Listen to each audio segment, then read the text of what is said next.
we're the tailors. And we've enjoyed watching the whole process. It was more involved with Craig, and he showed us all the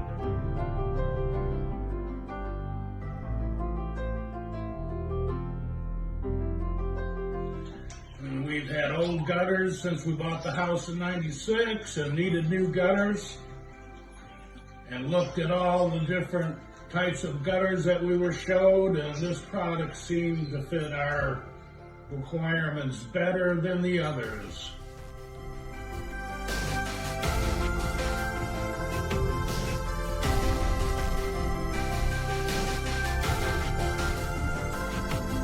Showed us all the different products that other companies have, and showed us his product from TRG Gutters, and it looked better than the other ones, so we chose TRG.